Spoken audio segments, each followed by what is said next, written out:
पुकारे राधा नाम, श्याम तेरी बंसी पुकारे राधा नाम।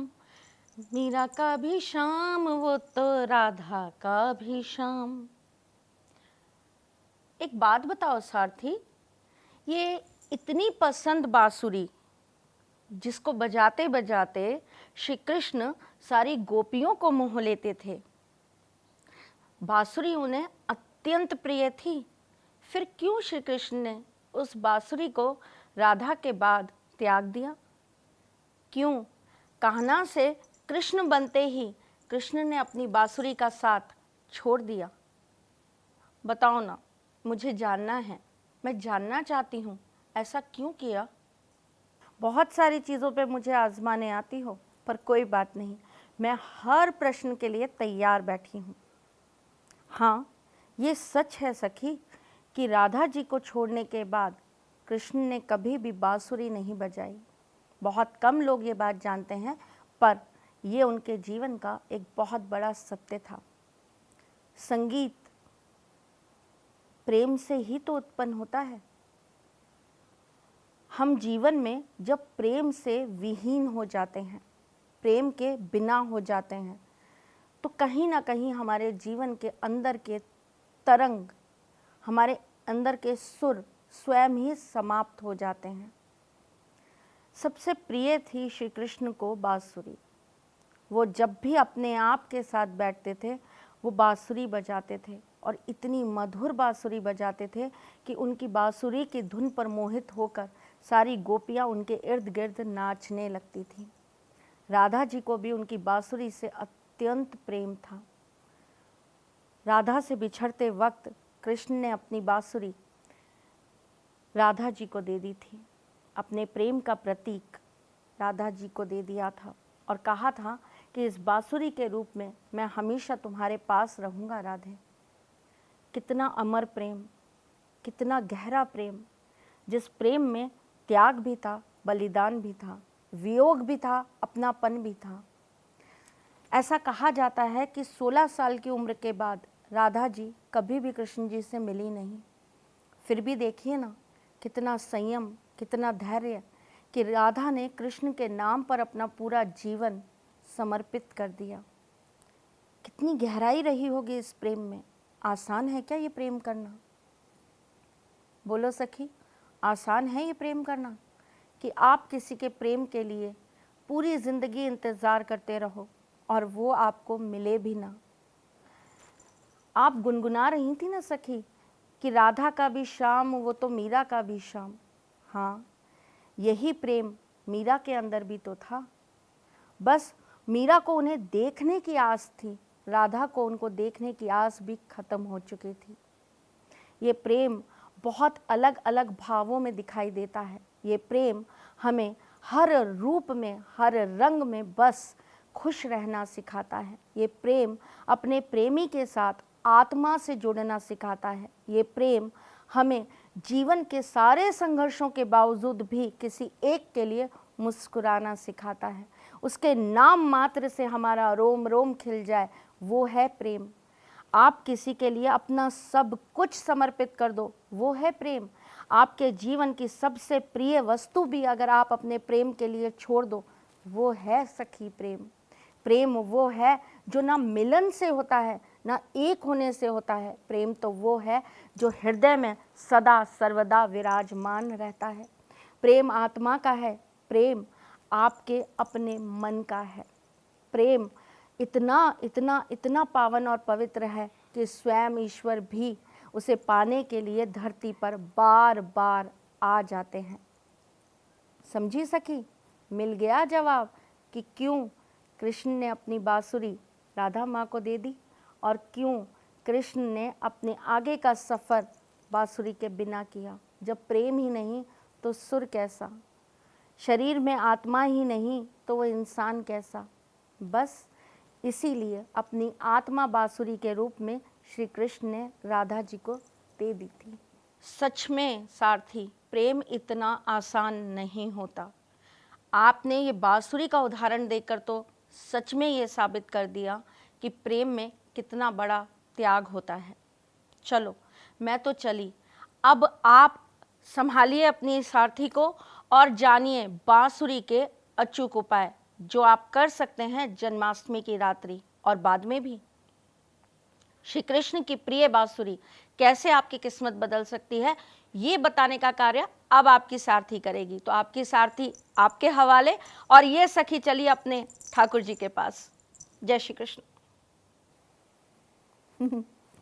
सखी के बहुत सारे सवाल होते हैं और सखी बस ऐसे ही नए नए सवाल लेकर हमारे सामने आ जाती हैं, पर अच्छा है ना, इसी कारण हम आपस में कुछ ज्ञान का आदान प्रदान कर लेते हैं, कृष्ण लीलाओं की चर्चा कर लेते हैं। सखी तो चली गई, अब आपको मैं बांसुरी के अचूक उपाय बता देती हूँ।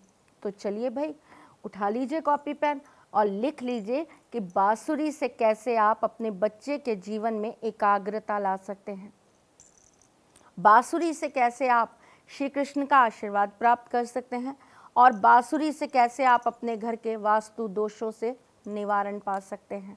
तो चलिए उठाइए कॉपी पेन और लिख लीजिए अपने सारथी के अचूक उपाय। बच्चों में एकाग्रता नहीं है, बच्चों के अंदर अगर किसी भी तरह से जीवन में ठहराव नहीं आ रहा, कंसंट्रेशन की कमी हो रही है, पढ़ाई उनके जीवन से जा रही है, माँ बाप के लिए ये एक बहुत बहुत बहुत बड़ा कारण है दुख होने का, दुखी होने का। तो इसके लिए बिल्कुल भी परेशान होने की ज़रूरत नहीं है। बाँस से बनी हुई बांसुरी ले आइए, या तो आप ये जन्माष्टमी की रात्रि कर लीजिए, किसी कारणवश अगर आप जन्माष्टमी की रात्रि ना कर पाए तो आप किसी भी शनिवार की रात्रि ये प्रयोग कर सकते हैं। क्या करना है आपको बाँस की एक बांसुरी लेनी है, उसके अंदर आपको शहद भर देना है, उसके जितने भी छेद हैं ना वो आपको मोम से बंद कर देना है ताकि वो शहद बाहर ना ढुले। थोड़ा सा काम करवा रही हूँ मेहनत वाला, पर कर लीजिएगा, बच्चों का जीवन बन जाएगा। अपने बच्चे के सिर से 7 बार इस बांसुरी को घुमाकर किसी सुनसान जगह पर जाकर गड्ढा कर खोद कर दबा आइए। ऐसा करने से आपके बच्चे के ऊपर माँ सरस्वती जी का आशीर्वाद प्राप्त होता है और उसके जीवन में विद्या प्राप्ति के योग बन जाते हैं। अगर आपका बच्चा बहुत ज़्यादा ज़िद्दी है, एकाग्र नहीं हो पाता, बहुत याद करता है लेकिन उसके बावजूद भी एग्ज़ाम में जब बैठता है तो भूल जाता है, बच्चा छोटा हो बड़ा हो इससे कोई मतलब नहीं है, ये एक बहुत बड़ी समस्या होती है कि हम बहुत पढ़ते हैं लेकिन हमारी याददाश्त काम नहीं करती है। तो आपको क्या करना चाहिए, आपको 2 बांसुरी लेनी चाहिए और बांसुरी के छेदों के अंदर आपको एक लाल रंग का धागा निकाल लेना चाहिए। थोड़ा सा मेहनत वाला काम है लेकिन करिएगा ज़रूर। बांसुरी के छेदों में से जब आप वो लाल धागा निकालेंगे तो जो दोनों सिरों से लाल धागा निकलेगा उसको आपस में बांध लीजिएगा, और बांधने के बाद आप अपने बच्चे के सिर से लेकर पैर तक उसे 7 बार घुमा लीजिएगा। घुमाने के बाद उस धागे को ले जाकर पीपल के पेड़ पर बांधाइएगा, यानी कि बांसुरी के साथ उस धागे को ले जाकर आप बांधाइएगा। ऐसा करने से आपके बच्चे की याददाश्त बढ़ने लगेगी और वो जो भी याद करेगा वो उसके सबकॉन्शियस माइंड में स्टोर रहेगा, वो भूलेगा नहीं। वो जब परीक्षा में बैठेगा तो नर्वस नहीं होगा, उसके अंदर की चेतना हमेशा जागृत रहेगी। ये इसी वजह से होता है जब बच्चे पढ़ते तो हैं पर चेतना जागृत नहीं होती। ऐसा करने से बच्चे की चेतना जागृत रहेगी और आपका बच्चा याद करा हुआ कभी भूल नहीं पाएगा। अगर आपके घर में सुख शांति नहीं रहती, बच्चे आपकी बात को तवज्जो नहीं देते, आपकी कोई परवाह नहीं करते, सारे दिन दोस्ती यारी या अपने गेम से अपनी लाइफ में जीना पसंद करते हैं, वैसे ही एक तो बहुत छोटी छोटी फैमिलीज़ हो गई हैं और बच्चे बहुत ज़्यादा सेल्फ सेंटर्ड हो गए हैं। आपके बच्चों के साथ भी अगर ये दिक्कत है तो आपको क्या करना चाहिए, आपको लड्डू गोपाल को एक चांदी की बांसुरी अपने बच्चे का हाथ लगाकर ज़रूर चढ़ा देनी चाहिए, पर ध्यान रखिएगा उस बांसुरी के ऊपर लाल रंग का धागा ज़रूर बांध दें आप। अगर आपके घर के अंदर बहुत ज़्यादा नेगेटिविटी रहती है और आपका बच्चा किसी भी रीज़न से आगे तरक्की नहीं पा पाता, मेहनत बहुत करता है, बहुत इंटेलिजेंट है, लेकिन उसके बावजूद भी उसका भाग्य खुल नहीं पाता, तो आपको क्या करना चाहिए, या तो जन्माष्टमी की रात्रि ये काम करिएगा या फिर किसी भी शुक्ल पक्ष के गुरुवार की रात्रि ये कार्य करिएगा। एक कटोरी के अंदर या एक प्लेट के अंदर आप चावल पीले करके रख लीजिएगा, उसके ऊपर आप बांसुरी रख दीजिएगा, उसके ऊपर आपको चंदन का और केसर का मिश्रित जल चढ़ाना है। उसके बाद उस बांसुरी को लाल कपड़े में बांधकर आप अपने बच्चे के कमरे में रखिएगा, तो उसका भाग्य बढ़ने लगेगा। और वो जो चावल है ना, उसको भी आप पीले कपड़े में बांधकर अपने बच्चे के कमरे के मुख्य द्वार पर, यानी कि जो बच्चे के कमरे का द्वार है उसके ऊपर कम से कम 41 दिन के लिए लगा दीजिएगा। आप ऐसा करेंगे तो उसके हर रुके हुए कार्य बनने लगेंगे। बच्चा आपका चाहे 2 साल का है, चाहे बच्चा आपका 40 साल का है, ये कार्य आप किसी भी उम्र के बच्चे के लिए कर सकते हैं, पर करना ये माँ को है। ये माँ का करा हुआ टोटका है जो बच्चे को लगेगा, तो करिएगा ज़रूर। अगर बच्चे का मन बहुत विचलित रहता है, बार बार वो इधर उधर भटकने का कार्य करता है, एक चीज़ पर कभी भी एकाग्र नहीं हो पाता, मन के अंदर बहुत सारी दुविधाएं हैं, परेशानी है, डिप्रेशन में है या फिर किसी भी रीज़न से दुखी है, तो आपको एक चांदी की बांसुरी अपने बच्चे के गले में पहना देनी चाहिए।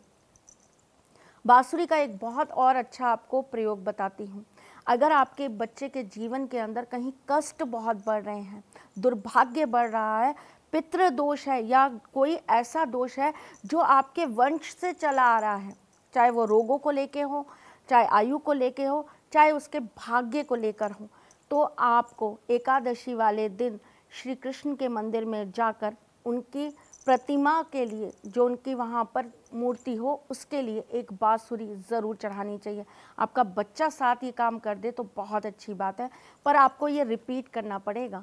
आप हर तीसरे महीने इस कार्य को रिपीट करिए, तो देखिएगा धीरे धीरे उसके जीवन में परिवर्तन ज़रूर आने लगेगा। बच्चे के जीवन से अगर विद्या जाती है ना, तो इसका प्रमुख कारण होता है गुरु का कमज़ोर हो जाना। गुरु ही तो विद्या प्राप्ति कराते हैं, या फिर बुध का आपके बच्चे के जीवन में कहीं ना कहीं कुप्रभाव आना। बुध पर्वत के ऊपर अगर छोटी छोटी लकीरें बनने लगें, कट आने लगें, तो ये मान के चलिए कि आपके बच्चे का पढ़ाई में से चीज़ें हटने लगेंगी। उसके जीवन के कहीं ना कहीं जो आप चाहते हैं कि वो ऐसा करे, वो वैसा करे, वो उस भाग से हटने लगेगा और उसका कंसंट्रेशन बिल्कुल ख़त्म हो जाएगा।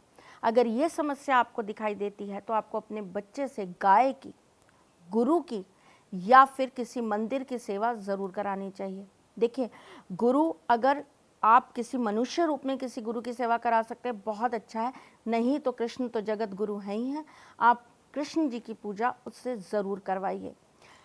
साथ ही साथ में गुरुवार के दिन आप एक छोटा सा प्रयोग ज़रूर करवा लीजिए। तो चलिए बता देती हूँ आज का आपको सारथी उपाय।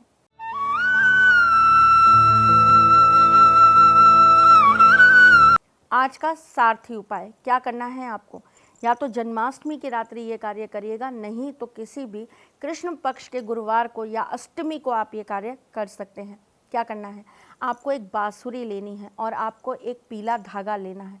श्री कृष्ण को पीताम्बरी रंग अत्यंत प्रिय है, तो पीला धागा और बांसुरी दोनों ही उनकी प्रिय चीज़ हो गई ना। आपको पीला धागा लेना है, उस पीले धागे में आपको ओम कृष्ण कृष्णाय नमः इस मंत्र को 21 बार बोलकर गांठ लगा लेनी है। तत्पश्चात उस बांसुरी के ऊपर, बांसुरी बांस की होगी याद रखिएगा, उस बांसुरी के ऊपर आपको उस पीले धागे को अच्छी से लपेट देना है। आप फेविकॉल से भी चिपका सकते हो। चिपकाने के पश्चात आपको अपने बच्चे के तकिए के नीचे इस बांसुरी को रख देना है और ये क्रिया आपको लगातार 60 दिन के लिए करनी है। मतलब जब भी आप रखें उस दिन से लेकर 60 दिन तक वो वहीं पर रखा रहना चाहिए। ऐसा करने से आपके बच्चे के जीवन के बड़े से बड़े कष्ट दूर हो जाते हैं। तो चलिए चलते हुए दे देती हूँ आज का वास्तु टिप और टिप ऑफ द डे। आज का वास्तु टिप, तो आज का वास्तु टिप ये है कि अगर आपके घर में बहुत ज़्यादा नकारात्मक शक्तियाँ हैं या आपके रिलेशंस में बहुत प्रॉब्लम है, आपके बच्चों के साथ अब आपस में बहुत ज़्यादा अगर मनमुटाव है, तो आपको क्रॉस करके 2 बांसुरियाँ लाल रंग के धागे से बांधकर अपने घर में ज़रूर लगा लेनी चाहिए। मुख्य द्वार पर भी लगा सकते हैं या आप अपने बेडरूम के गेट पर भी लगा सकते हैं। चलिए दे देती हूँ टिप ऑफ द डे। अगर आपके घर के अंदर बीम है, बीम समझते हैं, अगर आपके घर के अंदर बीम है तो उस बीम का होना कहीं ना कहीं आपके जीवन में नकारात्मक प्रभाव देता है। अगर आपके साथ भी ऐसा है तो आपको एक बहुत छोटा सा काम कर लेना है, उस बीम के ऊपर बांसुरी लगा देनी है, लाल रंग के धागे में ही बांधिएगा। बांसुरी लाल रंग के साथ ही प्रभाव देगी, ये ध्यान रखिएगा। तो लाल रंग के धागे से आप बांसुरी बीम पर लगा दीजिए। बीम की कुप्रभाव आपके जीवन से खत्म हो जाएंगे और आपके घर का वास्तु स्वतः ही धीरे धीरे सही हो जाएगा। तो चलिए चलती हूँ, फिर आऊँगी कुछ नया, कुछ अलग, कुछ अद्भुत लेकर। तब तक के लिए मुस्कुराते रहिएगा, रिश्तों में मजबूती बना के रखिएगा, अपने साथी के साथ यूँ जुड़े रहिएगा, प्यार देते रहिएगा, प्यार लेते रहिएगा, ख्याल रखिएगा अपना।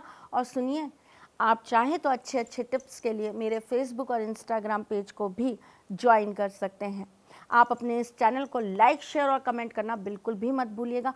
इतनी रोचक जानकारियाँ जो आपको प्राप्त हो रही हैं वो ज़रूर अपने लोगों तक पहुंचाने की कोशिश करिए। क्या पता किसकी ज़िंदगी बन जाए ठाकुर जी की एक छोटी सी सलाह से या एक छोटे से उपाय से। आप सब पर मेरे गोविंद का आशीर्वाद सदा सर्वदा बना रहे, बस इसी मनोकामना के साथ आज के लिए इजाज़त चाहती हूँ। जय श्री कृष्ण।